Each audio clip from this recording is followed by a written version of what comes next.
Hey there everyone, and welcome to another episode of D&D Horror Stories. In today's episode, we have a tale about a player that doesn't like working as a team, a story about one of the biggest tantrums that I've ever read, and more. But first, it's Nipsey with an important message. Remember to like and subscribe. I really like this, Alice. Thanks, Nipsey. I hope that they do that. But with that said, let's hop right into these stories. Lessons I Learned from Skyrim Player by Reddit user GroundbreakingBox297. A bit of background. For my first experience as a DM, I proposed the campaign to two of my friends who have never played tabletop RPGs before, but were willing to try. Luckily, it was a colossal hit, and 3 sessions later, they had invited a couple more friends to form a party of 4. One of the new players, who I'll call Terry, had some experience with the game, which I found reassuring given my lack of experience, though this changed pretty quickly when he told me that he had created a character named Terry, who had the same job and background as the player.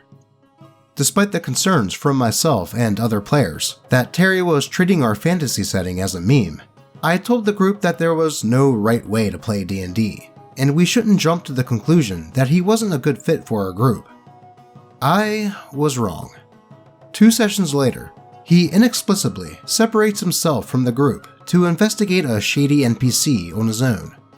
Not a bad decision per se, but he didn't try to convince anyone to join him. He just let everyone decide on a course of action, then took a different path himself.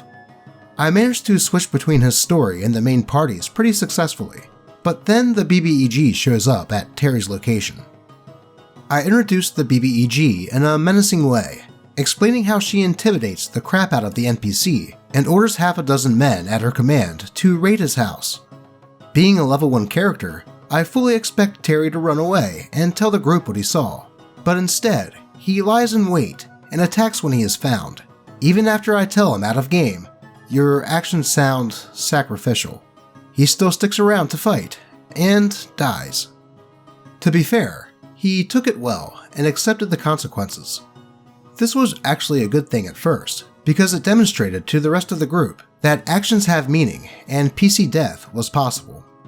The only problem is that Terry's behavior didn't change. The next PC he made was his twin brother, also named Terry, and over the next way too many sessions, Terry would more often than not separate himself to pursue his own adventures, and I stupidly let him.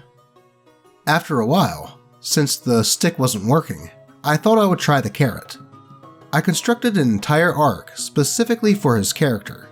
I had Terry's parents get kidnapped by an evil organization, and the group needed to travel to a pirate island to investigate. I even named the parents after Terry's in real-life parents to match his character. While talking with Terry out of game, he seemed very engaged and happy with the plot I had come up with. All that needed to happen was for him to rally the other characters to join him on his mission. As you may have guessed, that didn't exactly happen. They managed to stick together to get to the island, mostly because Terry didn't have enough money to get there without help.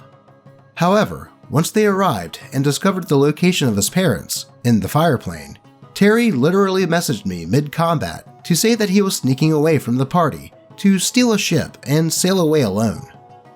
I knew this would not go over well with the rest of the group, but I wrongly told myself that respecting player agency was more important.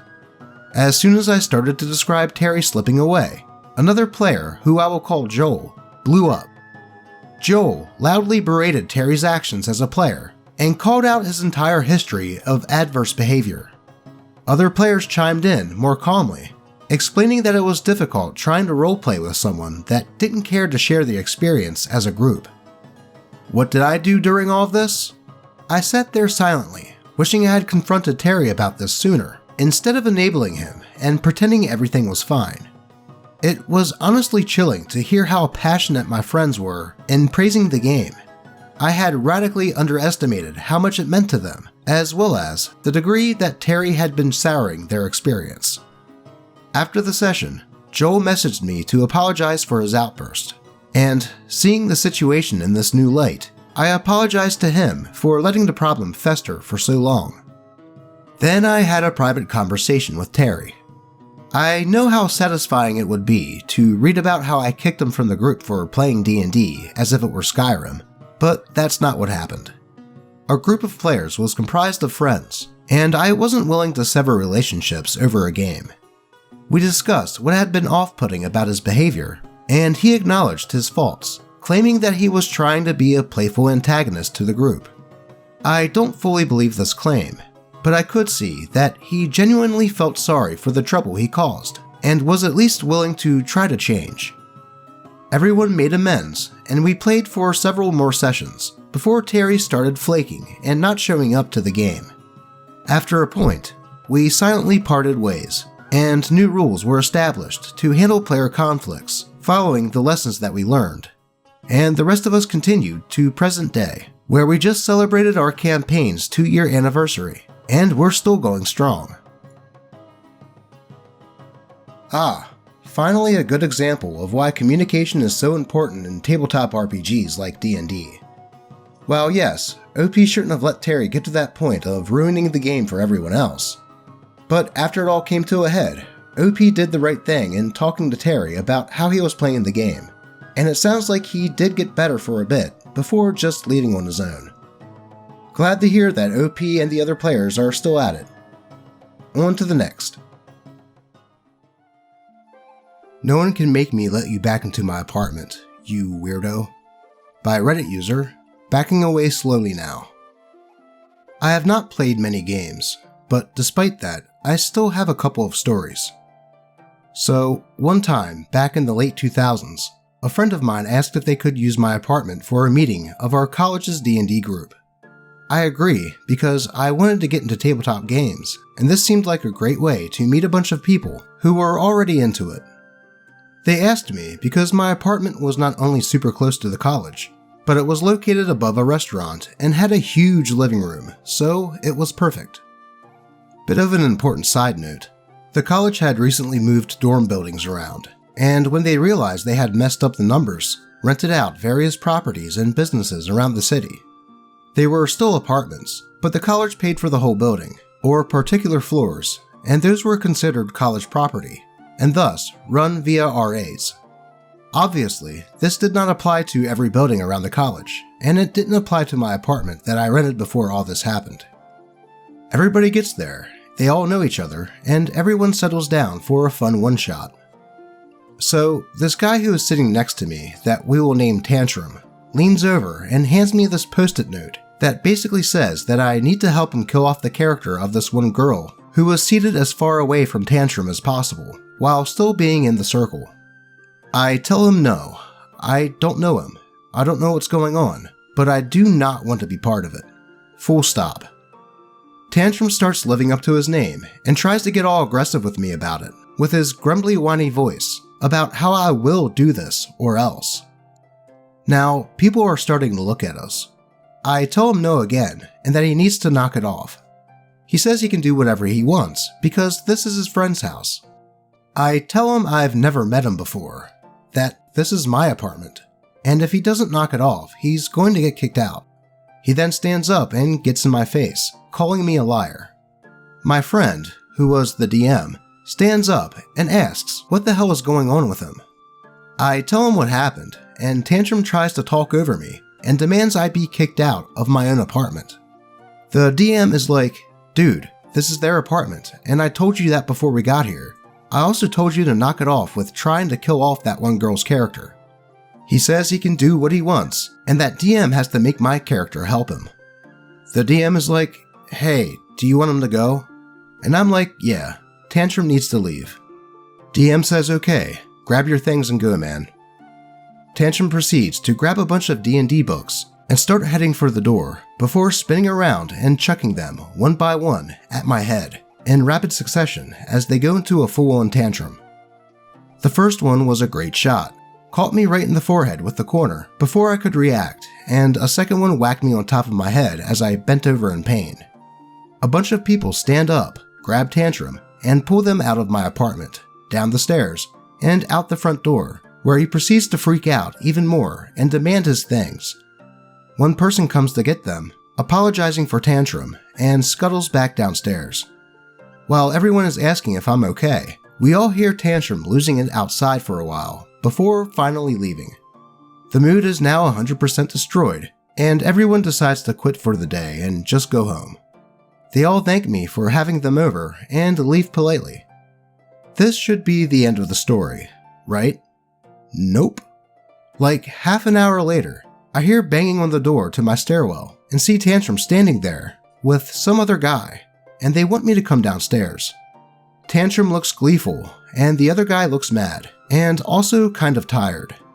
I go downstairs and talk to them through the locked gate, and the conversation went about like this. New guy. So, I heard you had a fight with Tantrum. Me. I guess you could say that, considering they threw a bunch of books at my head. New guy. He did what? Tantrum. They're lying. Let me back in now. Me. You're never getting in my apartment again. New guy. You need to let us in so we can get his stuff. Tantrum. Yeah. Me. People already got his stuff. New guy. Well, you need to let me in so we can talk about this. Me. You're not getting in here either, dude. I don't know you, and that guy attacked me the last time he was here. New guy. You can't ban an RA from school property. Me. This isn't school property. New guy. Get your RA. Me. I don't have an RA. This is my apartment. New guy. I'm being very nice about this. Get your RA now. Me. I don't have an RA. I have a landlord and a lease. Tantrum. They're lying. Me. No, I'm not. And frankly, I really don't care about this anymore. I'm going back upstairs. New guy. Wait, this really isn't a dorm? Me. No. New guy. Well, why were you hosting a college event here? Me. My friend asked if I could hold it here, and I said sure. It's my apartment. I can have whoever I want over. What's your point? New guy. So, who was in charge? Me. In charge of what? The game? DM. Feel free to call him. I'm sure Tantrum has his number, or I can call him right now if you want. Tantrum. Just make them let me back in already. New guy. Hold on a second, Tantrum. So, is DM here? Me. No. Everyone left after Tantrum threw books at me because I wouldn't help him be an asshole. New guy. Language. Me. It's my apartment. New guy. Right, sorry. Listen, Tantrum just wants to be invited back to the game, okay? Me. Everyone already left, dude. There is no game to let him back into. Even if there was, he is never getting back into my apartment. I already told you both that. What are you even still doing here? New guy. Tantrum says you kicked him out over a misunderstanding, and he's got some issues. Can't you just let him back in to grab his things and forgive him? Me. No. I don't care if he has issues, and I don't care about his feelings. I literally met him 5 minutes before he chucked a bunch of books at me and got dragged out of my apartment by everyone else, who, once again, already left. I've been more than nice about this. He has his stuff because I saw people grab it. No one is here. I don't run that game, and I'm done talking to the both of you. Good night. Tantrum. No, you have to let me back in to see her. New guy. I can't do anything here, Tantrum. This isn't college property. Let's just go home. Tantrum. No, fuck you. You said you'd help me. Make them let me in. New guy. Tantrum, that's it. You've done nothing but lie to me all night and drag me over here for nothing. I vouched for you, man. Now come on, we're going back to the dorms and I'm calling your mother. Tantrum. What? No! New guy walked away with Tantrum, begging him not to call his mom, and I just went back upstairs. I have no idea to this day what any of that was about, but I never saw anyone again, except my friend, who said they didn't want to talk about it, and I was cool with that. Well, it seems like Tantrum didn't have much of a grasp on reality. First to demand that another player do something to another player's character, and then get all pissy about not getting his way, to the point of getting kicked out and assaulting OP, is way out of line and quite an overreaction.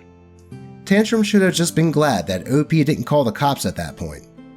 Then to come back with what I imagine to be the RA of the dorms that he was living at, to demand to be let back into an apartment that has nothing to do with the school is delusional as well.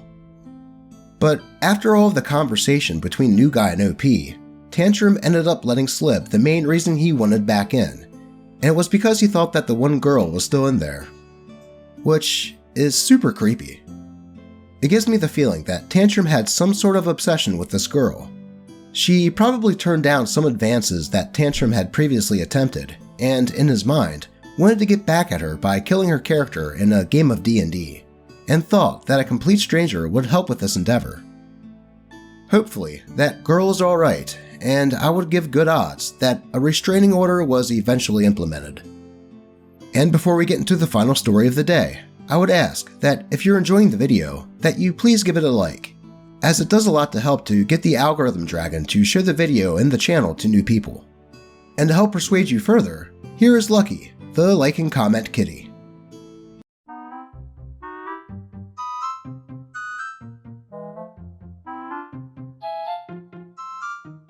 Thanks, Lucky. You are doing a great job. But with that out of the way, let's get into the final story of the day. Players got angry because my campaign was what I advertised it would be. By Reddit user Slavnar95. Long-time Roll20 DM. All of my campaigns have run for at least a year to 3 years in duration. I was running a 2-year-long campaign during COVID because I had lots of time on my hands as I'm a teacher, so I decided to DM another campaign for free. I've been a DM since 1st edition. I advertised the campaign as having difficult combat and being 60 to 70% combat and around 30% RP, as I wanted a grittier dungeon run campaign. I had tons of applicants and picked 5 of the ones that seemed to be experienced, friendly, and appreciated a DM who runs stuff for free and puts time into it.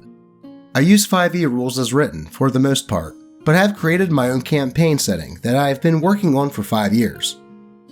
I started the 5 players in a village, and filled the village with NPCs that I had fleshed out with a lot of detail. I even created and distributed the inn's menus, and created posters in Photoshop. Stuff like, "My kitty is missing, please help," by a 70-year-old girl who offered a silver piece reward for her missing cat. An alchemist who wanted someone to take a new experimental potion to see if it works. And more relevant to the story, wanted a live poster for an insane wizard called Slippery Dave. Old Slippery Dave was a wizard who ran into town naked, greased up, flashing people for a thrill, and using spells like Misty Step or Grease to escape. Slippery Dave popped into the inn, waggled himself at everyone, and took off running while cackling. So, what do the players do? Capture him with a net or some rope, or just tackling him? Nope. Players proceed to chase him down and murder him. One was throwing firebolts at him. The druid turned into a bear and mauled the shit out of him while saying, "non-lethal damage." So I had to stop and tell them, you cannot do non-lethal damage with firebolt. You cannot do non-lethal damage in bear form while rending him with your giant paws. And even though I warned them of this, they continued and ended up murdering him. They immediately started bitching, arguing, and fighting. The 2 who were using lethal damage were arrested, and the sheriff gave them a choice. Go to a dungeon nearby, clear it of its evil, and they will pardon their crimes. And the players agreed.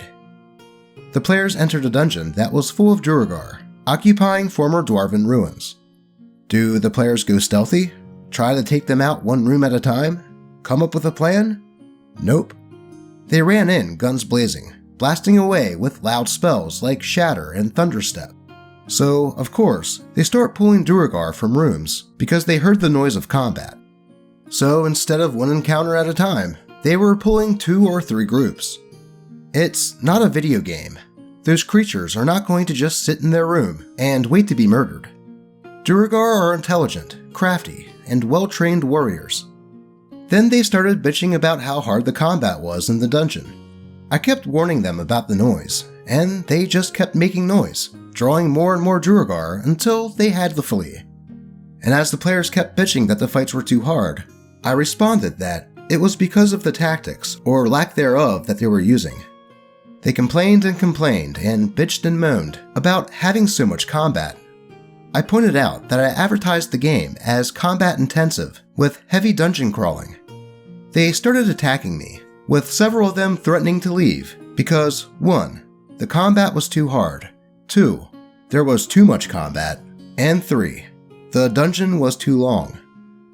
I decided that if this is how they are in 7 sessions, with only 3 within the dungeon, I was done. I told them as much, and deleted the campaign and the Discord server. Now, I can understand players of a D&D game not wanting too much combat, and to be more RP based. But the players in this instance had no right to bitch in my opinion. OP advertised exactly what the game was going to be like, and they're the ones who agreed to play it. To then go in and complain non-stop about it being as advertised, that's on them. So I don't blame OP for not wanting to deal with them anymore, and just deleting the campaign entirely. Why waste time with people that will do nothing but complain the entire time? Oh, and that quest involving Slippery Dave? I'm stealing that for whenever I run a game. If you have a story that you would like to be read in a video, be sure to post it to the dndDoge subreddit, or even just hit me up on Twitter. As always, I appreciate all of you, and may all of your rolls be natural 20s. Until next time.